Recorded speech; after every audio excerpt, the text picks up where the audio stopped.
அஸ்ஸலாமு அலைக்கும். இன்றைக்கி நம்ம என்ன பார்க்க போகிறோம்னா ஏசி வயரிங் பண்ணுறதை பற்றி பார்க்க போகிறோம். அதாவது இது வயரிங் பண்ணதுலேருந்து கடைசி ஃபினிஷிங் வரைக்கும் நம்ம இதை பார்க்க போகிறோம். ஏன்னா ஷார்ட் வீடியோவாக எடுத்து எல்லாம் எடிட் பண்ணி நான் போட்டிருக்கேன். ஏசிக்கு ஃபுல்லாக 4 ஸ்கொயர் வயர் போடுறேன். ஒரு ஏசி 2 டன்னுங்கிற மாதிரி மொத்தம் 10 ஏசி வருது. 10 ஏசிக்கு நம்ம அதுக்கேற்றாப்புல வயரிங் பண்ணிக்கிட்டு இருக்கோம். எல்லாமே லெக்ராண்டு பாக்ஸ் போட்டிருக்கேன். பாக்ஸ் போட்டு ப்ளக்கு போட்டு இன்வெர்ட்டர்லாம் எல்லாமே தனியாக வைக்கிற மாதிரி சொல்லியிருந்தாங்க. அதனால் நம்ம மண்டபத்தில் பார்க்கும்போது எப்பவுமே இன்வெர்ட்டர் தனியாக இருந்துச்சுன்னா அது ஒரு லுக்காக இருக்கும். அதனால் அது இன்வெர்ட்டர் ஃபுல்லாக தனியாக நான் ஒரு செப்பரேட்டான இடத்துக்கு கொண்டு போயிட்டேன். சேஞ்ச் ஓவர் எல்லாமே ஒரு சைடு அந்த இடத்துக்கு இடத்துலேருந்து ஆப்ரேட் பண்ணுற மாதிரி பின்னாடி மூலையில் வச்சுருக்கோம். சப்போஸ் அந்த ரூம் மாதிரி போட்டாலும் கூட ஓகே தான். ரூம் மாதிரி போட்டுருவாங்க. அதில் இதெல்லாம் ஃபுல்லாக கிளாம்பு அடித்து போட்டிருக்கோம். அது பைப்பு பார்த்திங்கன்னா உங்களுக்கு பில்லராக இருக்கனால வெளியே இழுத்து வந்திருக்கும். அதனால் நம்ம அது கிளாம்ப் போட்டு அந்த மாதிரி பண்ணியிருக்கோம். இது பார்த்திங்கன்னா இந்த பக்கம் தான் நம்மளுக்கு கடைசியில் அவுட்டோர் பின்னாடி வரும். அதாவது நம்ம ஸ்டெபிளைசர் பாக்ஸு சேஞ்ச் ஓவர் பாக்ஸ்லாம் பார்த்திங்கன்னா பின்னாடி வரும். இப்போ ஏசிக்கு வயரிங் இழுத்துக்கிட்டு இருக்கோம். வயரு ஃபுல்லாக 4 ஸ்கொயர் வயரு ஃபினாலக்ஸு கோல்டு. நல்லா குவாலிட்டியான ஒயர் போட்டால் தான் அது கெப்பாசிட்டி தாங்கும். எர்த்து கொடுத்துருக்கேன். ஒரு இதுக்கும் ஃபேஸ் நியூட்ரல் எர்த்து 3 வயருமே தனித்தனியாக செப்பரேட்டாக டிபி பாக்ஸுக்கு வந்துடும். டிபி பாக்ஸ்லேருந்து எல்லாமே இப்போ இந்த இதை பார்த்திங்கன்னா இங்கே இதை சேஞ்ச் ஓவர் வைக்க போகிறோம். நம்ம இது இந்த இதுதான் சேஞ்ச் ஓவர். அதாவது 2 சேஞ்ச் ஓவர் 2 மெயின் வந்துடும். ஏன்னு கேட்டிங்கன்னா ஜென்ரேட்டர்லேருந்து வர்றதையும் மெயின்லேருந்து வர்றதும் தனித்தனியாக இருக்கணும். நம்மளால் தான் உங்களுக்கு அதை நம்ம ஆப்ரேட் பண்ணுறது கரெக்டாக இருக்கும். இப்போ ஜென்ரேட்டர் மட்டும் யூஸ் பண்ணுற மாதிரி ஏசிக்கு கண்டிப்பாக ஜென்ரேட்டர் மட்டும்தான் வரும். ஏன்னா இப்போ மெயினோட சேர்க்க முடியாது. EB line normal 3 phase line தான். அதனால் இபி லைனை நம்ம உள்ளே அதை கொண்டு வர்றது கொஞ்சம் ரிஸ்க்கு. அதனால் நம்ம ஜென்ரேட்டர்லேருந்தே ஏசிக்கு ஃபுல்லாக ஓட்டுற மாதிரி. இப்போ யூஜி கேபிள் 35 ஸ்கொயர் போட்டிருக்கோம். 83 கேவிங்கும்போது நம்ம 35 ஸ்கொயர் போடுறது தான் நல்லது. அது காப்பர் வயரு நல்லாயிருக்கும் உங்களுக்கு. அந்த மாதிரி நம்ம பின்னாடி படிக்கட்டு தான் வழி கிடச்சிச்சு. அதனால் அதிலே அடித்து கொண்டு வந்தாச்சு. ஒரு கிளாம்புக்கும் 1 அடி 1.5 அடி தான் டிஃப்ரெண்ட் வச்சுருக்கோம். ஏன்னா யூஜி கேபிளுங்கும்போது நம்ம கொஞ்சம் பக்கத்தில் இருந்தால் தான் நல்லாயிருக்கும். உங்களுக்கு பெண்டு இல்லாமல் இருக்கும். 2 இன்ச்சு பைப் போட்டு மண்ணுக்குள்ளே போடுறதுக்காண்டி 2 இன்ச்சு பைப் போட்டு உள்ளே இது பண்ணி போட்டிருக்கோம். அப்படின்னா உங்களுக்கு அழுத்தங்கள் ரொம்ப இது இருக்காது. கொஞ்சம் ஃப்ரீயாக இருக்கும். ஹீட் ஆகும்போது வயரு கொஞ்சம் உங்களுக்கு ஒரு ஃப்ளெக்சிபிளாக இருக்கும். இது ஏற்கனவே பழைய சேஞ்ச் ஓவர் பாக்ஸு அவனுக்குள்ளே இருந்தது. 3 பேஸ் சேஞ்ச் ஓவர் இருந்தனால எல்லாமே சீட்டு கட் பண்ணி இந்த மாதிரி போட்டால் தான் உங்களுக்கு பின்னாடி வயர் இழுக்கிறதுக்கு எல்லாத்துக்கும் நம்மளுக்கு நல்லாயிருக்கும். 100 ஆம்ஸ் மெயின் சுவிட்சில் உள்ள ஃபீஸ் வந்துடும். 100 ஆம்ஸ் மெயின் சுவிட்சுக்கு அதே மாதிரி 2 மெயின் சுவிட்ச் இருக்குது. 2க்குமே ஃபீஸ் வந்துடும்.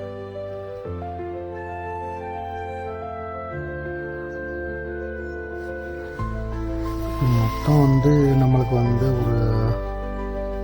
8 நாள் கிட்டத்தட்ட 8 நாள் வேலை பார்த்துருப்போம். ஒரு நாள் உள்ள வீடியோவாக எடுத்து மொத்தமாக எடிட் பண்ணிட்டேன். இது 716 வயர் போட்டிருக்கேன். 716 வயர் போடும்போது கொஞ்சம் நல்லா உங்களுக்கு ஹெவி லோடு தாங்கும் உங்களுக்கு. அதனால் 3 ஃபேஸ் இருக்கனால அது ஃபுல்லாக மெயின் சுவிட்சிலேருந்து சேஞ்ச் ஓவர்லேருந்து மெயின் சுவிட்சிலேருந்து நம்மளுக்கு அவுட்புட் எம்சிபிக்கு மெயின்லேருந்து போயிடும் உங்களுக்கு. நம்ம கண்ட்ரோல் கண்டிப்பாக வேணும். நம்மளுக்கு அதே இடத்துல மெயின் சுவிட்ச் வைக்கணும், சேஞ்ச் ஓவர் வைக்கணும். எல்லாமே வச்சா தான் நம்மளுக்கு இது நல்லாயிருக்கும். இது லெக்கு அடிக்கணும். எல்லாத்துக்குமே லெக் அடித்து தான் போட்டிருக்கோம். எல்லாம் காப்பர் லெக்கு. இந்த மாதிரி லெக் அடித்து போட்டிங்கன்னா உங்களுக்கு ஒரு லூஸ் கான்டாக்ட் எதுவும் இருக்காது.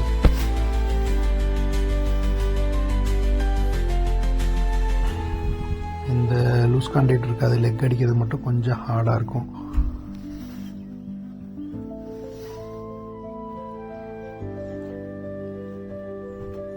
இந்த மாதிரி பின்னாடி அறுத்து போட்டு நம்ம ஃபுல்லாக அது எதுவும் டச் ஆகாத மாதிரி பைப்பை பிவிசி பைப்பை அறுத்து அதில் நம்ம அந்த மாதிரி போட்டிருக்கோம்.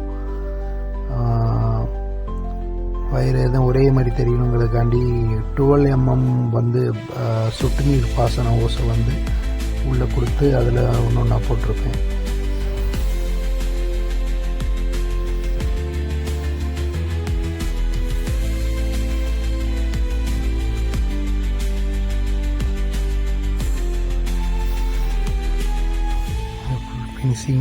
ஃபினிஷிங் பண்ணியிருக்கேன் எல்லாமே பாருங்கள். லாங்கான வீடியோ இன்றைக்கி தான் போட்டிருக்கேன் நான். அது ஒரு 10 நிமிஷம் வரைக்கும் 8 நிமிஷம் வரைக்கும் வரும்.